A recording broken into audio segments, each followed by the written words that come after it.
Hello, how are you? Ladies and gentlemen, good morning, good afternoon, and good evening. Our guest today has been helping people make a difference to their fitness and well-being for more than 25 years, with a solid belief that people need to invest in their most precious asset, their physical and mental well-being. Today, he's going to show you how to feel 10 years younger and live a healthier life. Ladies and gentlemen, please welcome to the Win Sales Now podcast, our good friend, Timo Topp. Timo, welcome. Thank you very much for having me along. A great pleasure. My pleasure. Now, I understand that you've been a busy man. What time does your day start and what have you done already this morning? Well, for 25 years, unfortunately, I've been getting up at pretty much 5 o'clock in the morning, except on the weekends a little bit later. So always start early, generally kicking off appointments at 6 a.m., working with clients one-on-one. So generally rolling out sessions during the morning, and then I can have corporate engagements, maybe the occasional speaking gig at lunchtime. And if I'm not doing that, I'm working at home, the powerhouse office here, working on the business as we all should do. And then it's back out the door in the evening for more appointments. So generally finishing up anywhere from 7 to 8 o'clock. So it's a long day. What an incredible schedule. Now, what personal challenges have you had with your health and your mental health over the years? And what have you learned about this journey? And what are you sharing with your friends and followers?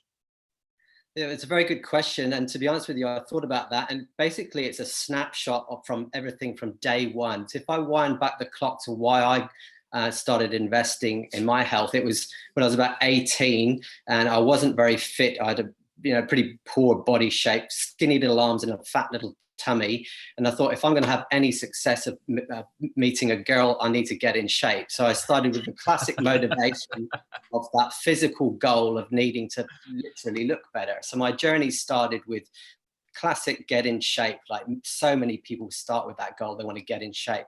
That grew into mindset, because after working with people, I've started to realize, they're coming to me, they want to get in shape, lose weight, feel healthier, but they're just not following through with the recommendations that I'm giving them. But why is that? So that led me into the realm of the mindset. And I started to read all those classic personal growth books, Anthony Robbins, Stephen Covey, Zig Ziglar. I've read them all. It led me on the mind journey. You've got to invest in your mindset all the time. And it really is the base foundation, because if you don't have the mindset, you're just not going to get out the door and do anything.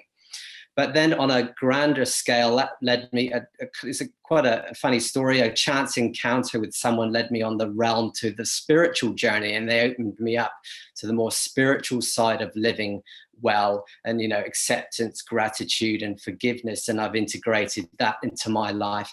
So I truly believe, whilst it's a little bit of a cliche, I truly believe that true health is about, you have to have a solid grasp in all three areas: physical health, your mindset, and your spiritual well-being. And if you can be really awesome in one and lacking in another, you're not going to have true holistic health. So all of my messages revolve around this holistic approach of mindset, physical well-being, and the spiritual side. And it's probably in the spiritual side that I invest most of my time now, with things like Reiki and acupuncture, where I'm always looking to keep my energy high. And I'm not talking about physical energy of doing things energy. I'm talking about that energetic energy where you're giving out the right vibe. Because in my line of work, or anyone involved in the service-based kind of industry, when you're giving to other people, you have to be putting back to yourself. Otherwise, you've got nothing to give. Agreed, 100%. And I'm dying to ask, you built the arms up. Did you get the girl of your dreams? Well, I did actually. I ended up marrying a very beautiful and attractive woman on the inside and out, I will add. It was not just purely about the physical.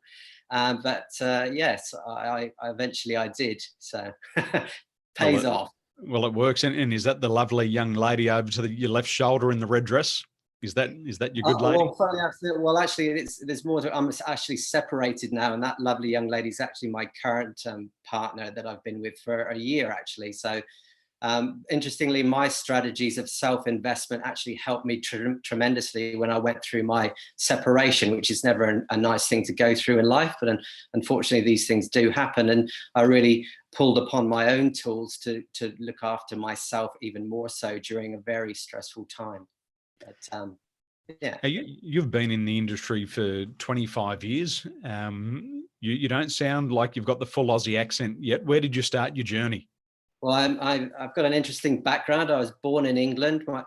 My name is Finnish. Timo, it's a Finnish name. And Topp, the Topps came from the Norselands and emigrated down from the Nordic areas. So if I was ever to do one of those ancestry blood tests, I should pretty much find that I'm quite heavily Viking. But unlike the Vikings, I'm actually very kind and giving. So you've been in this industry for 25. You've got that British blood. You're now living in Australia. What are some of the ways that Australians specifically are hurting themselves both physically and emotionally? What are you seeing out there in the field at the moment? Yeah, that's a very good question. And I think, well, look, I've worked predominantly with the more of the corporate market in the inner city. So I think my observations are predominantly about those kind of people. And the big thing that I'm seeing is a lack of movement.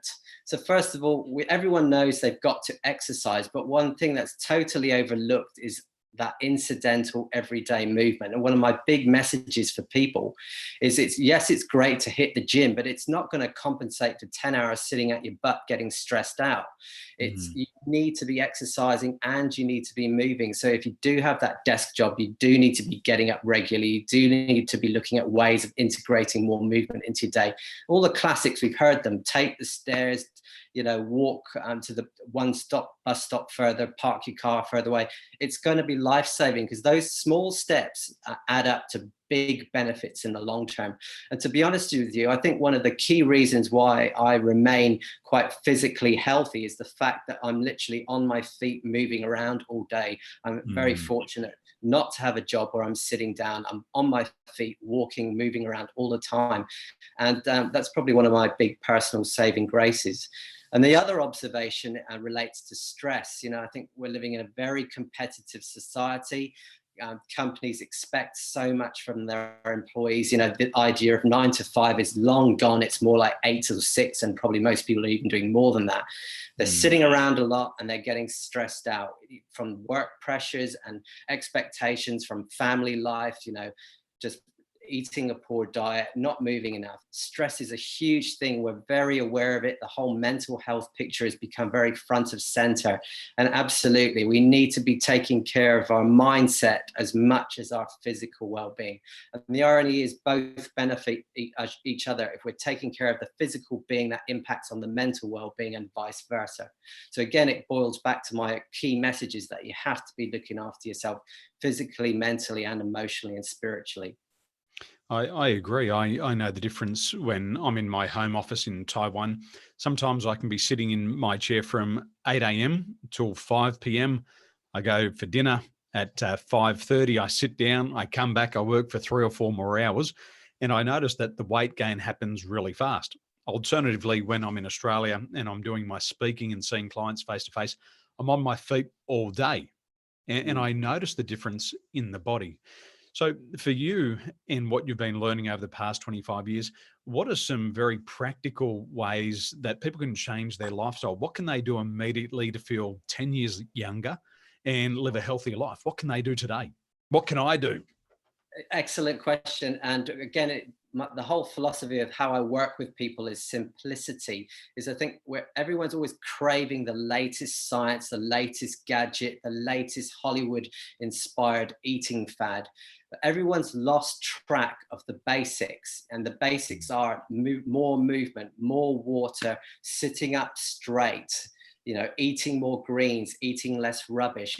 If we can actually just make small little refinements to what we do, we get a big long-term return. But the trouble is those little things, they're not sexy, they're not appealing. But the reality is everything starts with the basics. And if we relate it to sports, you know, what, say, for example, martial arts or karate, when you learn karate, you don't get taught the flying back kick from day one. You are taught how to do a basic block and punch. And you are told to do that thousands of times until it's ingrained into you. And and then you evolve to those more complex moves. And that's exactly the same with health and well-being. You need to start with the basics: drinking plenty of water, moving regularly, prioritize your exercise, eat plenty of greens, drink a little less alcohol, and prioritize going to bed on time. And literally those few things right there, if people made a solid commitment to doing those few simple things, I guarantee they would be feeling better. Because the thing is, people know those little things that I just said, but the thing is that they're not doing them consistently, all of them regularly, every day for 10, 20, 30 years. I agree. The same thing in our seminar when we talk about the basics of selling. People say, I know that already. And we ask them, but are you applying it? and we hear this in all the fields. You can read all the best personal development books, and we still say it's the same message from a different master. And I love what you've said there about getting back to the basics. In construction, we say, how do you know how high a building is going to be? Well, the answer is you have a look at the foundations. And the deeper those foundations are, the higher the building. And that is simple advice. And it's very timely advice for a lot of people, because a lot of people would have been setting New Year's resolutions for weight loss, and they've already lost sight of what they wanted. So for our friends and followers, Timo, who'd like to learn more about your work and the great work that you're doing there in Sydney, what's the best website to go to right now? Well, fortunately, having a very distinctive name, I'm super easy to find. You know, if you look me up on any social media platform, you'll find me, Timo Topp. My website is literally timotopp.com. That's with TOPP.com. And yeah, look, LinkedIn, Instagram. Look, if you search Timo Topp, you're very likely to find me very quickly. But I'm most up because I work predominantly with corporates. I'm particularly active on LinkedIn. And then, yes, the website's a great way to reach out. And I'm really big on sharing value. So if anyone does reach out, I've got so many articles to share. I'm happy to share my book for free. I just want to get my message out there. Wonderful. Well, ladies and gentlemen, start at the top with Timo Topp, and you'll enjoy his advice. And remember, it's the simple things that are most important.